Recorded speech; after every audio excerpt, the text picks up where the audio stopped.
AWE oficialmente da apertura de ano acadêmico da Universidade de Aruba para ano 2024-2025. O momento aqui sempre é um momento importante, solene e muito interessante. Da presença do governador, da presença do colega ministro, entre outros, ministro Andy Cruz, e a inteira comunidade da universidade, AWE ano acadêmico aguardo oficialmente abrir. Minister Andy Cruz teve um discurso muito eloquente, no qual ela enfocar o reto na universidade não está encontrar e desejo que tem para a Universidade de Aruba por surpassar qualquer reto que enfrentar.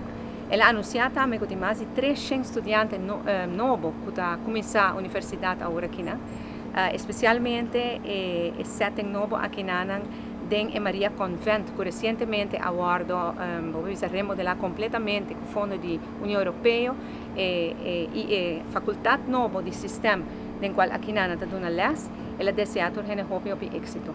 Nós para trazer a faculdade nova aqui como governo, Gabinete Weaver Cruz, faculdade de Small Island Solutions for Science, Technology, Engineering and Mathematics. Esta uma faculdade nova que está dando soluções para Isla Chiquito, e basari ba essay nós atrai hopi estudantes do exterior e nós vai seguir atrai mais a que vai começar agora aqui também Dr. Glenn Today a dar um keynote speech interessante caminha ela nós de um viagem para 2050 e com uma universidade lomesterta ubicada na 2050 como um partner estratégico para a intercomunidade, caminho que está adressar e está atender, investigar e retornar com a comunidade a atravessar. Um bonito speech e seguro me está convencido para a Universidade de Aruba e ano acadêmico aqui vai estar hobby exitoso.